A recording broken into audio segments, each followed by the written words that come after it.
ওইটাকে ডেভেলপ করে তারা আয়নাঘর বানানো হয়। প্রচুর লোক ওখানে আটকানো আছে, মানবতা জীবনযাপন করতে, কান্নাকাটি করতে, বিশ্রী এক অবস্থা। পূর্বক অন্তর্ধান বা গুমের শিকার ব্যক্তিদের কোথায় আটক রাখা হয়?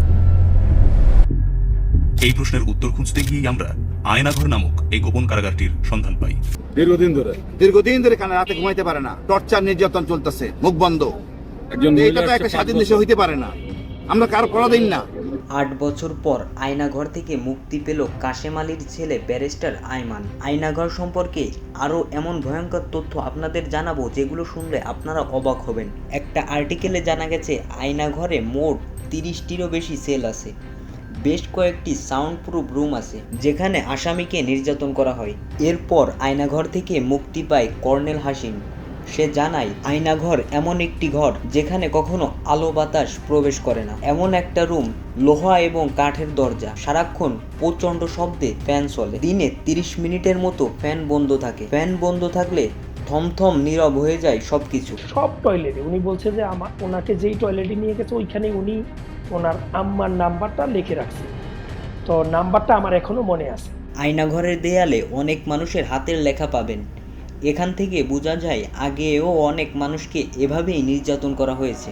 অনেকে ফোন নাম্বার লিখে গেছে, সাথে লিখে গেছে কেউ জানিয়ে দিয়েন আমি এখনো বেঁচে আছি, আমার পরিবার আমার অপেক্ষায় আছে। তাদেরকে খেতে দেওয়া হয় কয়েকদিন আগের পচা খাবার। একবার ভাবেন তো, মশারি ছাড়া, কম্বল বালিশ ছাড়া কিভাবে শক্ত ফ্লোরে দিন কাটিয়েছে আসামিগুলা।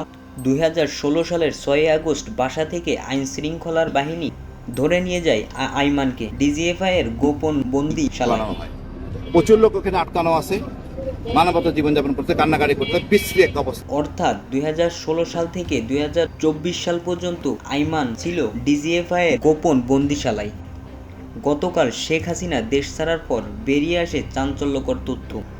জানা যায় তাকে আটকে রাখা হয়েছিল আয়নাঘরে। ছেলের সন্ধানে কিন্তু দাঁড়িয়েছেন, আমরা তার সাথে কথা বলেছি, তিনি আমাদেরকে যেটা জানিয়েছেন যে গুম হয়ে যাওয়া মানুষের আত্মীয়রা অনেকে দাঁড়িয়ে আছে ঢাকা কচুক্ষেত ডিজিএফআই কার্যালয়ের সামনে, ভিড় করে আছে। তারা হাতে ছবি নিয়ে দাঁড়িয়ে আছে তাদের আত্মীয় স্বজনের খোঁজে। অনেকে দাঁড়িয়ে আছে তাদের পরিবারের কাউকে খুঁজে পাবে বলে। আয়নাঘরে তাদের আত্মীয় আছে মনে করছেন অনেকেই। এবং আমাকে আয়না করে নিয়ে এসে এখানে রেখেছে। আমি যেহেতু সেনাবাহিনীর অফিসার এবং এই ঢাকারই অফিসার, আমি ঢাকা সেনাবাসী ছিলাম, আমি জানতাম কোথায় আমাকে রাখা হচ্ছে। এখানে পাওয়া যাবে তাদের আত্মীয়কে, সেই আশাই আছে সবাই। খুব দ্রুত জানা যাবে আয়নাঘর কোথায় অবস্থিত, আর এর সমস্ত আসল তথ্য জানা যাবে। সমস্ত সবকিছু জানতে চ্যানেল ফলো দিয়ে রাখেন, পরবর্তী আপডেট সবার আগে জানিয়ে দিব। রাতে ঘুমাইতে পারে না, টর্চার নির্যাতন চলতেছে, মুখ বন্ধ। এটা তো একটা স্বাধীন দেশে হইতে পারে না, আমরা কারো পরাধীন না।